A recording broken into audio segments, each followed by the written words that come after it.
The world is turning against Israel.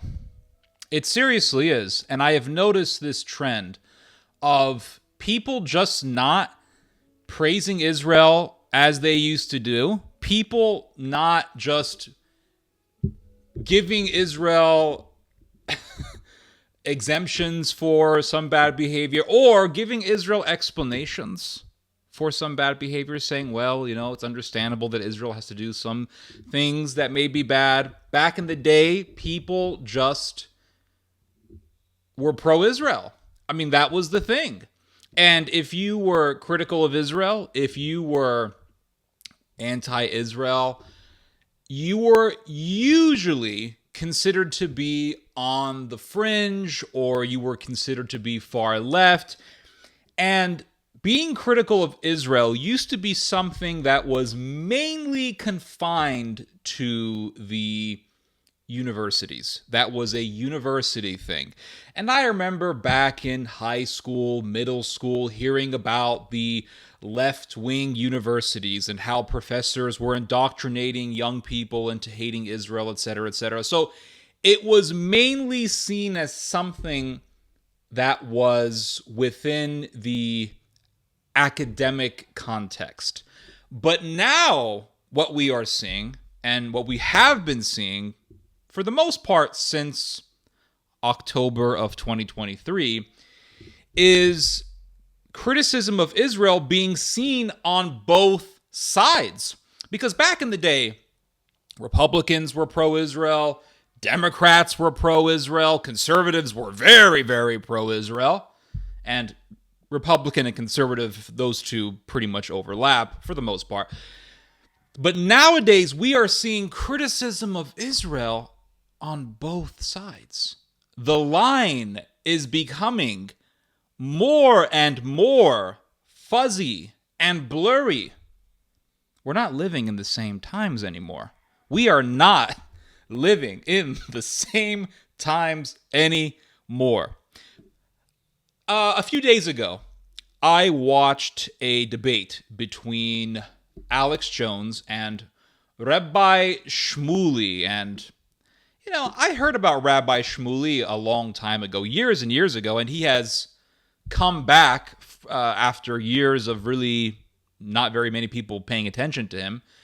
And he has come back because of the war in Gaza, and he has been an extremely outspoken supporter of Israel. And Rabbi Shmuley is being hated for the most part. Watch any YouTube video, watch any debate involving Rabbi Shmuley and read the comments, or go on Twitter and look up how people are talking about Rabbi Shmuley. People don't like him. And I was watching this debate between Alex Jones and Rabbi Shmuley,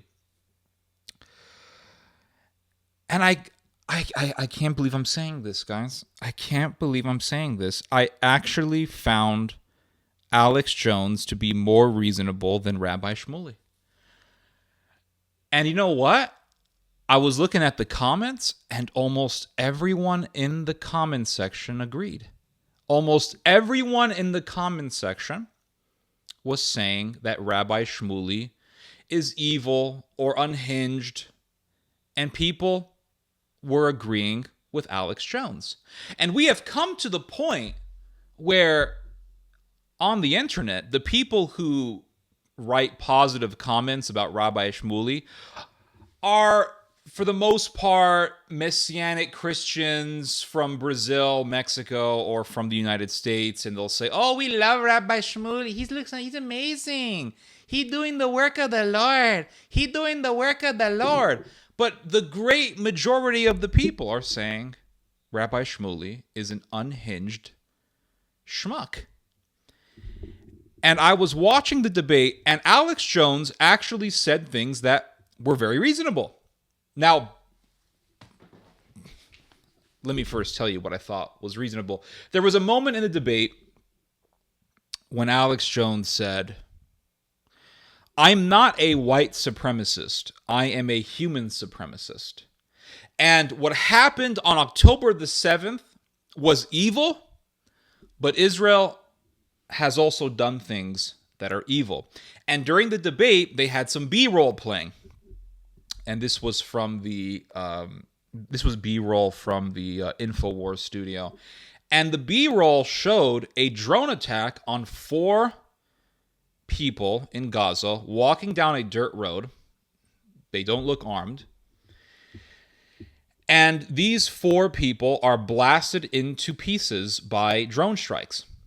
And Alex Jones, his studio, presented this video as an example of Israeli wrongdoing. And Alex Jones said, what happened on October the 7th, what Hamas did on October the 7th was evil. And this is what I said from the beginning. October the 7th, evil. But Israel has also done bad things. And this was pretty much Alex Jones's position. But then you go on. October 7th was terrible. And even Israeli newspapers admit, and Netanyahu pointed the fingers at the military, they pointed at him. I don't know who did the stand down. But as you know, you got 2 sons in the IDF. You're over there all the time. Israel, you can drive across the whole country in an hour. They had attack helicopters 5 minutes away. They had all this stuff. There was a stand down. The most militarized country, other than like North Korea in the world, stood down for 7+ hours. And Netanyahu said, well, once the war is over, we'll then investigate. But now we're told the war is never going to end. But I don't just blame Israel. I see Biden giving $6 billion to Iran, to Hezbollah, which I said on October 7th on a live show on that Saturday, clearly is funding Hamas and is involved, which they now, Iran admits it, Israeli intelligence admits it, and Biden's defending it. So I'm not a fan of Iran. It's terrible.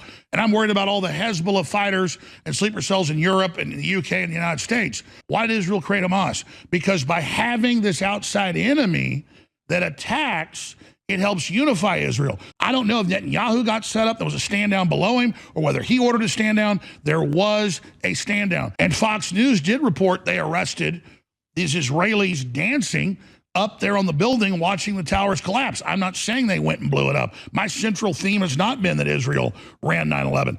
I'm simply saying that all these governments get more power out of terror, more power out of crisis, more power out of insanity. To me, I have you call me a white supremacist. I'm a human supremacist against the AI, against the New World Order, against the globalists, against the fentanyl, against the glyphosate, against the GMO, against the 5G. I don't look at it as Jew, Christian, Muslim, Palestinian. I look at it as people. I don't look at Xi Jinping and then hate the Chinese people. So that's where I am. And people will say, oh, Jones hosted this Zionist. He's with the Zionist. Or Jones hosted Kanye. He's with Hitler. When he was clearly having a mental breakdown. That is not. I'm really trying to have a large, very, very informative debate. We're going to break in a minute. Go ahead. Come on, Alex. These are just the most pathetic excuses. You're not a humanitarian. Cut the crap that you're against globalism. You're against humanity itself. And Rabbi Shmuley says, you hate humanity. He tells Alex Jones, I mean, there was nothing in Jones's statement that indicated that Jones hated humanity. But instead of giving and taking and saying, hey, Jones, I'm glad we can see eye to eye with this particular matter. Here's where I think you're wrong, etc., etc., Shmuley was just constantly going on the attack, constantly going on the offensive, saying, you hate humanity. So if you're critical of Israel, you hate humanity. Even if you don't like what Hamas did, even if you don't like what happened on October the 7th, and no human being of civility admires anything about what happened on October the 7th, Rabbi Shmuley will accuse you of hating humanity. And I'm sitting there watching this debate and I'm thinking, oh my goodness. Alex Jones is the voice of reason in this discussion. And Rabbi Shmuley is an unhinged, unholy rabbi. I also watched another debate. This one was not as recent. This was a debate between Candace Owens. Oh, this is going to be interesting. This is interesting. Candace Owens versus Rabbi Barclay. Oh, this was... I think this one was funnier than than the one between Jones and Shmuley. Oh my gosh. So Candace Owens, as everyone knows, got fired from the Daily Wire. Daily Wire, Daily Caller, it's Daily Wire. Yeah, she got fired from that guy, what's his name? Ben Shapiro's media outlet. So she got fired. And she was being attacked by Rabbi Shmuley for a couple of years. Shmuley was calling her an anti-Semite, etc., etc. And I will say, to be fair, that some things that Owens says is ominous. And the reason why I say that is because anytime someone confronts her with October the 7th, she will usually, or from what I've seen, she will deflect to what Israel is doing. And that to me is, I don't really like that way of argumentation, because if someone wants to talk to me about the evils of October the 7th, let's talk about it. We don't have to deflect. And when people deflect, what that means is that they want to focus more on their biases. They want to focus more on what they don't like, and therefore they want their bias to dominate the conversation. And I don't really like that sort of thing. If we want to talk about evils that are done on both sides, then absolutely, that's a fair discussion. But to always deflect from October the 7th and talk about bad things that Israel has done, it's kind of a weaselly way to argue. It's kind of a weaselly way to have a discussion on something, because what that means is that you want your bias to just dominate the conversation. Anyway, during the discussion between Candace Owens and, so what's his face? Shmuley was attacking Owens for a couple of years, saying some nasty things about her, saying that, she's just this black woman who's using her skin color to prop herself up or something like that. So Shmuley was attacking Owens. Owens didn't like that. And Owens called Shmuley an unholy rabbi. Now, there's nothing anti-Semitic about calling a rabbi unholy, because when you call a rabbi unholy, you're implying that there could be a rabbi who is holy, and there is a rabbi who is holy, and he's up on high. And this Rabbi Barclay, accused Candace Owens of being anti-Semitic because she called Rabbi Shmuley an unholy rabbi. Candace Owens also called Rabbi Shmuley's daughter a hag. And Rabbi Barclay, in the discussion, the discussion at first focused on October the 7th. And I think at that part of the discussion, Rabbi Barclay was doing okay. He was arguing why October the 7th was so atrocious and why it was so heinous. And he's right about that. But then the conversation veered off into accusing Candace Owens of being anti-Semitic because she called Shmuley an unholy rabbi and she called Shmuley's daughter a hag. Now, if Barclay wanted to discuss why he had issues with Candace Owens deflecting from the conversation on October the 7th, that would have been fine. Damn phone is ringing. Damn Indian scammers. Good grief. It just right on the right time, right when I'm doing a video, some scammer from India wants to call me. Some in India, they're extremely pro-Israel. They're the most pro-Israel people on earth, the Indians are. So maybe some Indian scammer was hearing me through the malware system and thought he would disturb the video. I don't know. Anyway, if Barclay wanted to focus on his problem with Candace Owens's way of talking in regards to the October the 7th massacre, that would have been fine. That's a fair and legitimate discussion to have. But he was really reaching in this discussion. I mean, really, really reaching. You're an anti-Semite. Why am I anti-Semite? You call the rabbi's daughter a hag. It's anti-Semitic. And then he starts bringing up how the word hag back in the Middle Ages was actually an anti-Semitic title because witches were associated with Jewish women, and he's bringing up Eastern European history, and it's just made him look really cringe because the word hag has become a part of the American vernacular to really mean just a simple insult applied to a woman, and you can hear this throughout modern day American society. People calling women hags. Shut up, you hag. It can be a nasty insult, yes. But I've called women hags before, and I meant nothing anti-Semitic about it, because at this point in history, it's become a part of the American vernacular and has become separate from any sort of meaning that it may have once had back in the Middle Ages. But this Rabbi Barclay, oh yeah, he was just adamant. He kept grabbing at straws over this, and it just made him look cringe. It made him look cringe. And he said, you're anti-Semitic because you called the rabbi unholy. And it made him look as if he was just reaching for something. And it just made him look cringe. And you look at the comments. Who is supporting Candace Owens? Who is supporting Rabbi Barclay? Well, I would say that 98% of the comments are in support of Candace Owens, not Rabbi Barclay. My goodness gracious. What's going on here? Because back in the 1990s, let's go back to the discussion between the discussion. Let's go back to the debate between Jones and Rabbi Shmuley.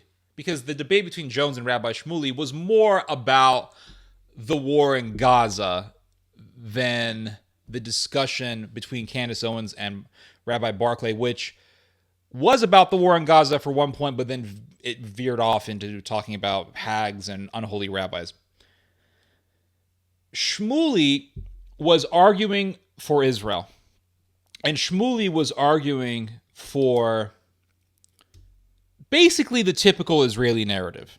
The typical Israeli narrative, which is Israel is a righteous nation. It has the most moral army in the world. These are all very common narratives in support of Israel. I've been hearing this since I was in middle school, high school, since forever. Israel has the most moral army. Israel's a very righteous country. Israel supports Christians. Israel is just this amazing country.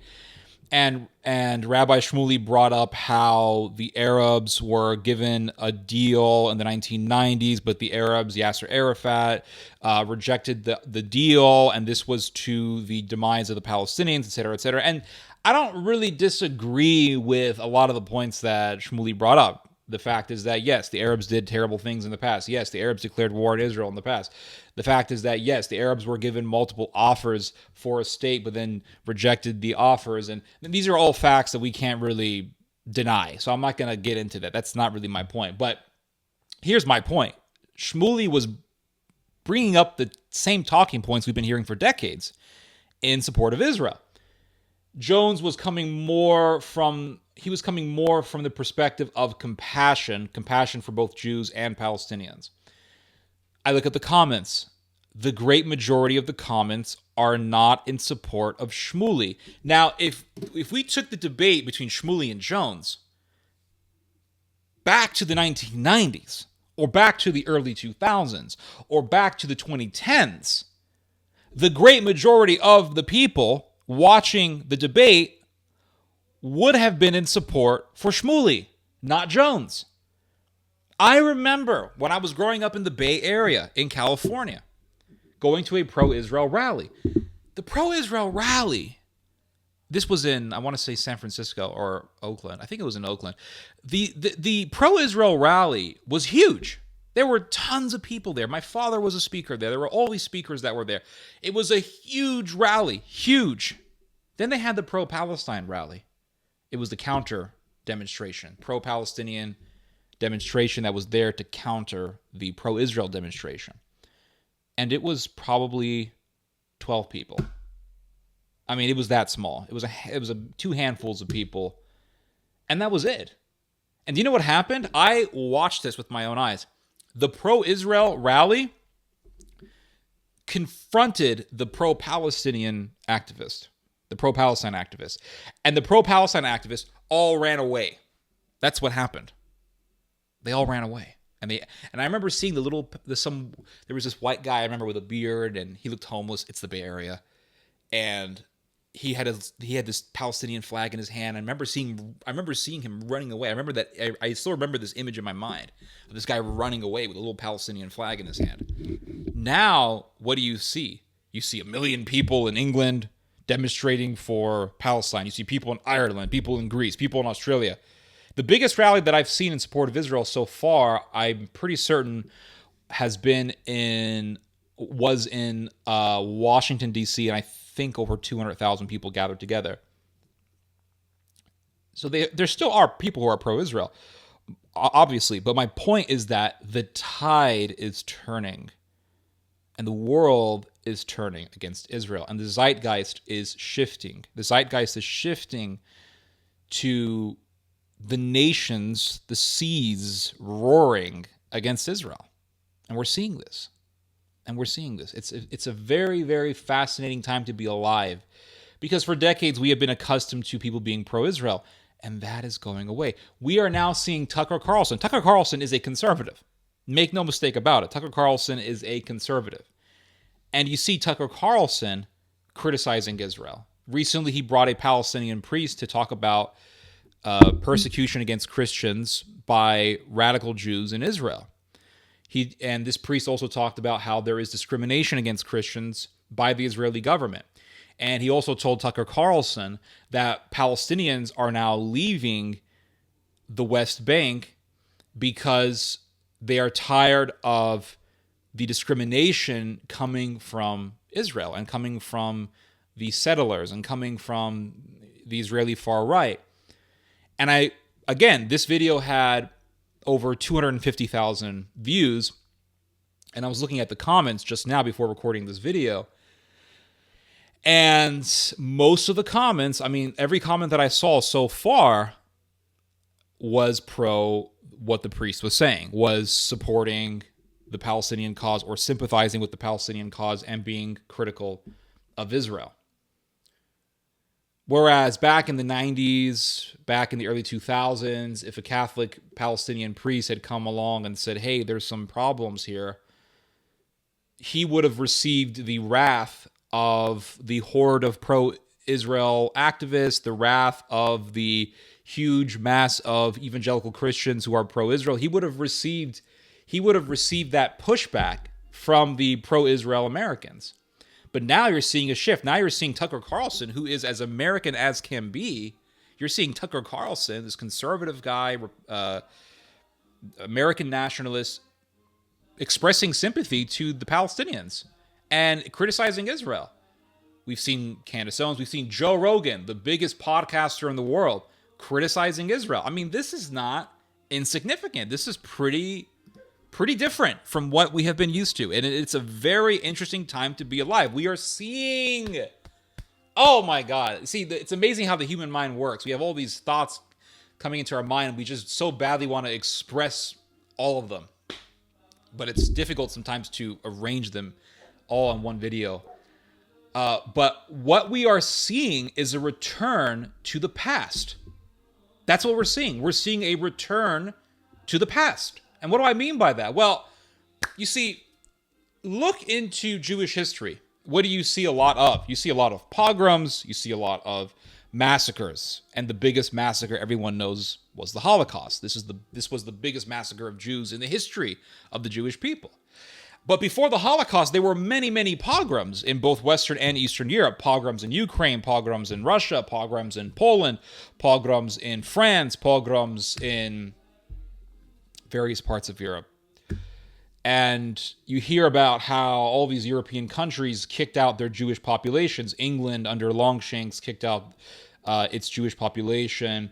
And why? Well, because they accused the Jews of manipulating the currency. They said that there were certain Jewish people who were taking massive amounts of coins, taking the most valuable metals from the coins, and then releasing the coins back into the market. And the coins didn't have their most precious metals, and so they lost their value, and it destabilized the economy in medieval England. And so eventually the Jewish population was kicked out of England. You had massive pogroms in Eastern Europe, and the Jews were accused of doing various types of evils. Jews were also associated with Bolshevism, and you can read about how, for example, Ukrainian nationalist back in the, I want to say, early 1900s, back in the first half of the 20th century, Ukrainian nationalists, this is before World War II, had butchered many Jewish people, and Jews were associated with Bolshevism.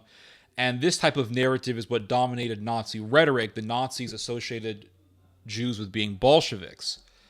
And after the Holocaust, the narrative was the Jews suffered this Holocaust, and this is true. I'm not denying it.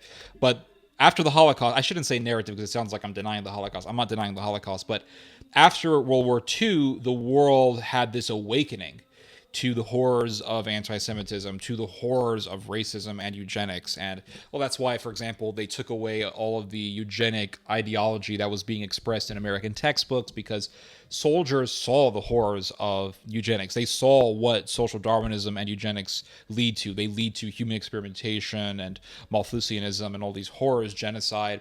So the world had this awakening to genocide, and people, all of a sudden you had a huge number of scholars writing books on genocide, writing books on the Holocaust, and you had Holocaust historians like Charles Burleigh, etc.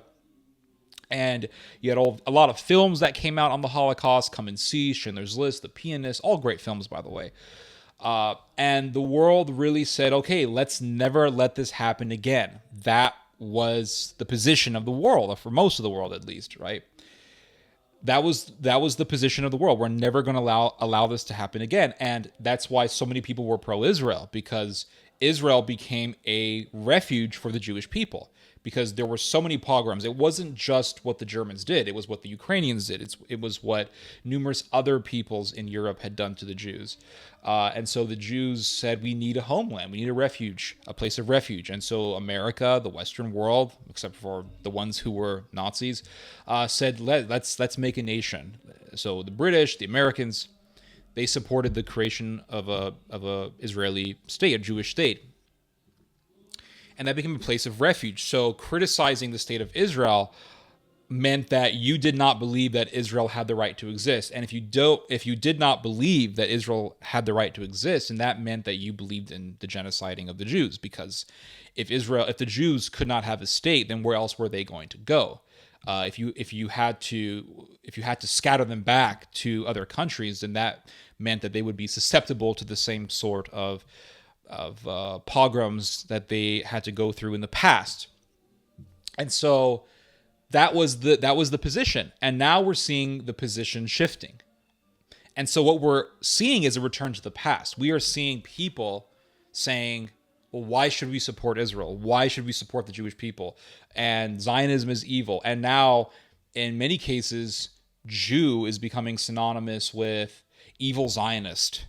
Just like in the past, Jew was synonymous with Bolshevik in Nazi rhetoric. And so that's what we're seeing. We are seeing a return to the past. And the world is shifting.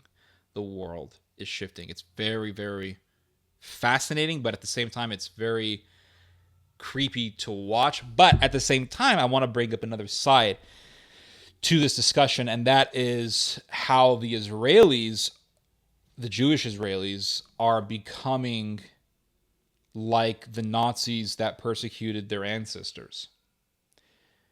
What I'm noticing, and I spent some time reading about this yesterday, what I'm noticing is this disarray in the Israeli armed forces. A disarray in the Israeli armed forces. I looked into several stories. Let's look at this one story. It's the story of David ben Avraham.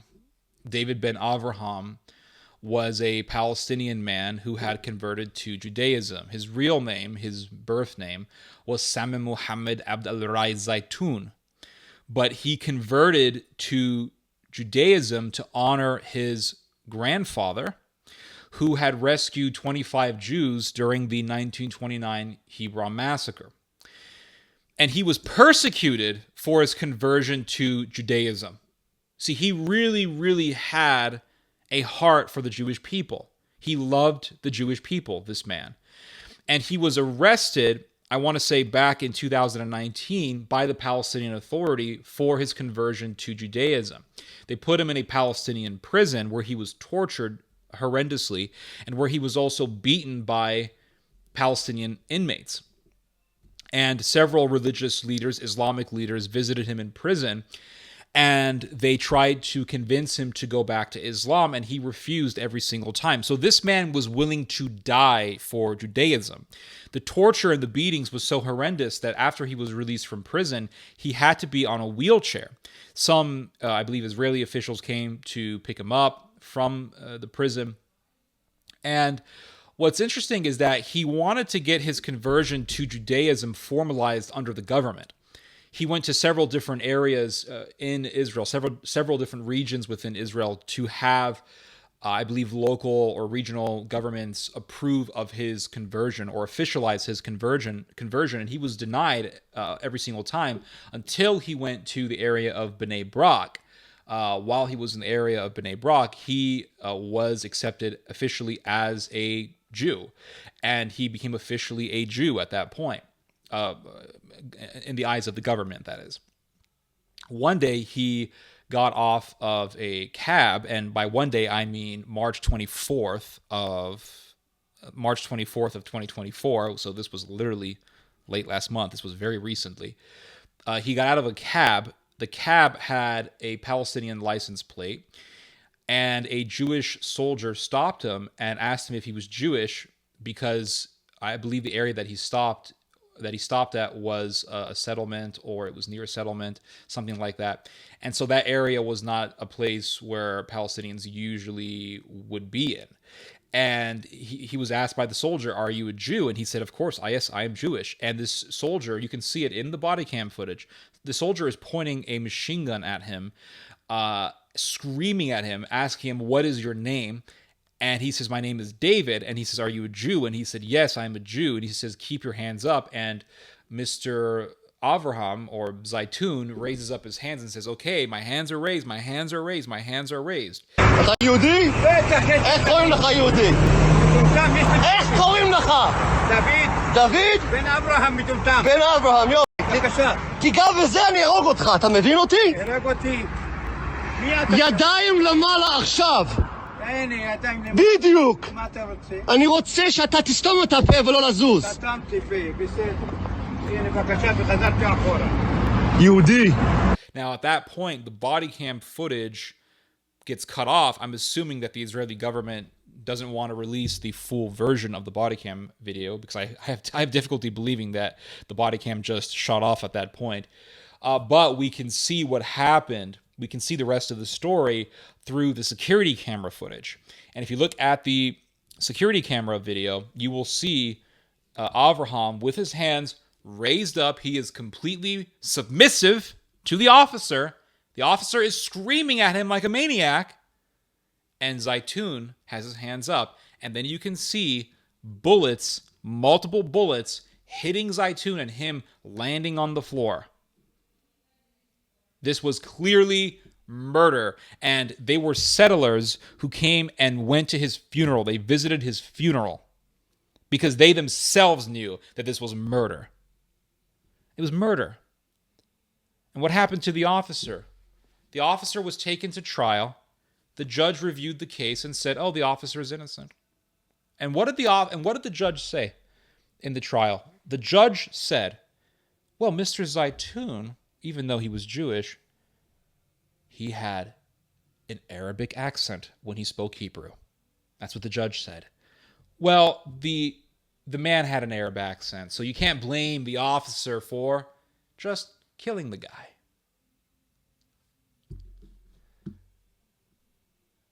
Yeah. Oh, it wasn't March 24th. It was March 21st. Just making that slight correction. But the judge said the man had an Arab accent.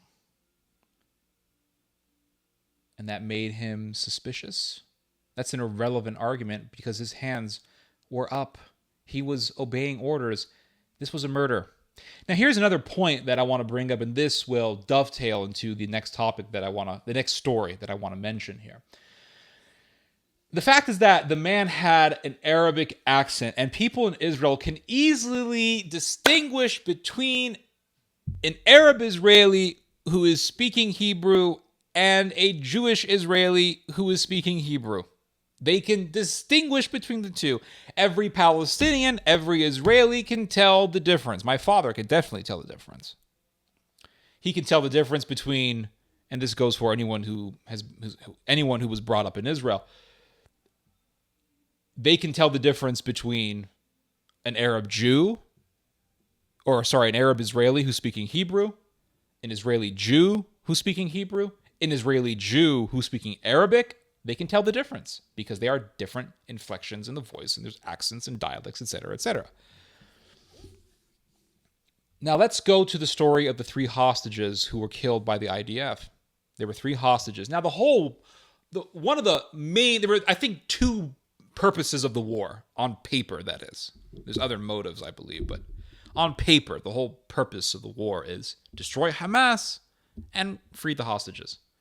Well, why did they kill 3 hostages? They killed 3 hostages.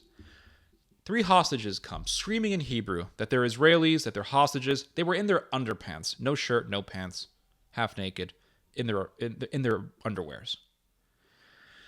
Israeli soldiers opened fire. I think there was a sniper that opened fire on them. 2 of them get killed. One of them who survived, the third one who didn't get shot at that moment, his name was Haim. Haim hid inside of a building. He was screaming in Hebrew that he was an Israeli, he was Jewish, etc., etc. And there was a battalion commander present. And the battalion commander recognized that there was something off, recognized that this was an Israeli hostage, and he ordered his men not to shoot him. They spent 15 minutes persuading this man to exit the building that he was hiding in. After 15 minutes, he left the building. The battalion commander, and by the way, battalion commander is a very high-ranking position from what I have heard. Battalion commander tells his men, don't shoot. And 1 or 2 soldiers broke orders. This is according to Israel. I've heard 1 soldier, I've heard 2 soldiers. So let's just say 1 to 2 soldiers, according to Israel's account, broke orders and murdered this man. The people who are pro-Israel to the point where you could literally show them a rabbi murdering a baby and they would make up an argument and say, well, it's in the middle of a war, there's a lot of stress going on. Those people argue that it's a war zone and tensions are high. So, hey, that's just how it be that way sometimes, right? It is what it is, right? It be what it be. That's their argument. When the mission of the war, other than destroying Hamas, is to free the hostages, here you have Israeli soldiers murdering hostages. Now you could say, well, tensions are high, it's a war zone. You're telling me because the argument is they thought they could have been Hamas, pretending to be Jews, and that's why they were speaking Hebrew. But all Israelis who are brought up in Israel know the difference between an Arab speaking Hebrew and a Jew speaking Hebrew. They all know the difference. They all can hear the distinctions in the accents, in the dialects. And that's why the battalion commander, said don't kill him, because he knew better. Now let's rewind back to the murder of David ben Avraham, or Samid Zaitoun. They said that this man had an Arab accent. Oh, so the soldier can tell the difference. And that Arab accent was a reason, or it was given as an excuse for the soldier murdering Samid Zaitoun. But if someone were to say, well, the 3 Jewish hostages who were killed by the IDF, they had Jewish Israeli accents as they were speaking Hebrew. But that didn't matter. So if a soldier hears an Arab accent, that gives him an excuse to be suspicious and to be trigger happy. But if 3 Jewish Israeli hostages are seen screaming in Ashkenazic Jewish dialects in Hebrew, we are hostages, that is not taken into account That is not taken into account when determining guilt in this story. That is what's so sickening here. There's double standards. There's a lot of bullshit going on here, guys. And I know I came strong on the pro-Israel side, but damn it, I have a brain. And I like to look at things. And one thing I never want to be a robot that just follows biases all the time. No matter what, I have to follow my bias. I have to follow because that's my political NFL team, so I have to follow the team no matter what. And be a complete tool. No. The soldier who murdered David ben Avraham was found not guilty, even though it was obvious murder. The soldier or soldiers who killed those 3 hostages, I'm going to guess they will be found just completely excused. The 2 soldiers who killed those 7 aid workers, when it was clear that they were aid workers, well, they're fine. And one of the soldiers I know for a fact is a settler, and we know about the settler culture. There's another story that I want to bring up, the killing of Aad Alhak in 2020, in May of 2020. Aad Alhak was a man who was severely autistic. He was very slow in the mind. He was like Forrest Gump, and I saw a video of this young man talking, and he was clearly slow in the mind. He was walking to school with his teacher. He was going to a special needs school. The teacher was escorting him to the class. 2 soldiers see him. They say, "Hey, what are you doing? What's your name?" The young man is frightened. Because he has this disability. The teacher tries to reason with the soldiers. He has special needs. I'm taking him to school. I'm taking him to school. I'm taking him to school. They corner him to an alleyway. Now, the senior officer who was present, again, this is like, I'm seeing a pattern here. This is like what happened with the hostages. Senior officer present tells the other soldier, "Don't shoot him." And the guy shoots this young man and kills him. And he got away with it. Why did he get away with it? Well, he felt threatened with his life. Even though they searched his body, by the way, and they didn't find no damn gun. Then he couldn't even find a damn knife. So I'm seeing a pattern here. People just killing innocent people. An old man who was a convert to Judaism, murdered by a fellow Jew who's in the IDF, and the soldier gets away with it. A severely autistic young man gets killed, executed. Even though the senior officer ordered the soldier not to kill him, the guy broke orders and killed him. There's something going on here. And then you read about kill zones in Gaza, where they set up these military zones, and anyone who walks in, they can legally shoot. But then you hear about how the chief of staff of Israel stated, "Don't just kill people for merely walking into your zone. Have discretion." And no one gives a damn. You hear about people being shot. Then I see a video of a woman being shot in the head. A woman being shot in the head, holding the hand of her grandson. What the hell's going on here? What's Israel doing? And then you hear about how Israel wants to ethnically cleanse Gaza. You hear all these right-wingers talking about this plan that they have to Judaize Gaza. You hear about this from Ben Gvir. You hear about this from Bezalel Smotrich. You hear about this from Daniela Weiss. That's her name. Yeah, Daniela Weiss, and how she's in cahoots with Ben Gvir and Smotrich, and she's in cahoots with many different officials in the Knesset. They have this plan, and in January of this year, they had a conference in Jerusalem. It was called the Victory for Israel Conference, and present in this conference was Smotrich, Weiss, Gvir, and a whole bunch of other politicians and activist organization leaders. And they were all talking about how they were going to basically make entire regions of Gaza into just Jewish settlements. So what they want to do, I think, is make Gaza so miserable to live in that they're going to force a refugee crisis. And then they want to repopulate the zone with Jews. Now, what does this remind me of? Well, currently I'm reading a book on the Holocaust. It's called The Third Reich by Michael Burleigh. It's been a very informative read. And the book talks about the beginning of the Holocaust and how it began. It didn't begin with death camps. It didn't begin with gas chambers and concentration camps. That came later on. It began with ghettos. It began with ghettoization. It began with forcing people out of their homes and making them live in horrid conditions in ghettos, where you would have a place that had the capacity for 30,000 people or so, and they would be forcing 250,000 people to live in it. And they were forcing so many tens of thousands of people to live in these atrocious, heinous buildings that had thousands of rooms, but most of the rooms didn't have plumbing, toilets, running water. It was miserable. And they forced Jews and they forced Polish people out of their residences, out of their places of residence, and forced them to live in different areas, forced them to live in ghettos, forced them to live in other areas.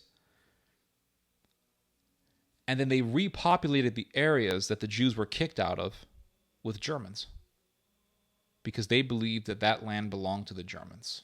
They believed that that land historically belonged to the Germans, and so they had a right to push the Jews out and replace the Jews with Germans. And these racist, far-right Jewish Israelis want to do the same thing to people in Gaza. They want to force people out, and they want to replace those areas with Jews. And what's happening here? And this is one of the reasons why the narrative is shifting. Because for decades we've been hearing about the Holocaust, but then we see Jews acting like Nazis. So now people are thinking, you can't really use that Nazi anti-Semitic accusation on me this time, because what you're supporting in some cases is akin to what the Nazis were doing. And the narrative is shifting. So there is criticism of Israel that is legitimate. There's criticism of Israel that's not legitimate, and that's based on exaggerations. But the stories that I have presented to you are not exaggerations.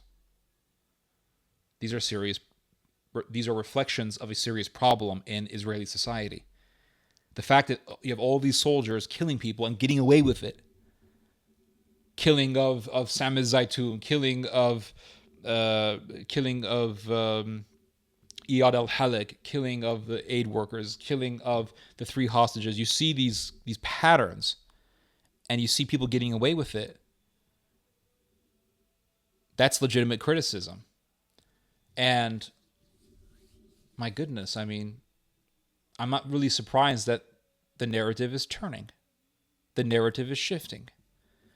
The problem is that we live in a post-Christian society. And so, yes, criticism of Israel is warranted. No nation is exempt from criticism. The problem is that we do not have a Christian moral compass to hit the brakes. So, yes, the world is shifting to being more accepting of criticism of Israel. The problem is, the question is this going to accelerate to the point where killing Jews will be seen as acceptable, or anti-Semitism will be seen as acceptable? And that's the question that I have in the midst of all of this insanity. And so the problem, like I said, is that we do not have a Christian moral compass to hit the brakes, because there's going to come a point where we're going to need to hit the brakes, or else we're going to be on a road to perdition. And that's my whole thought on this matter. Anyway, you guys just heard some theology. God bless.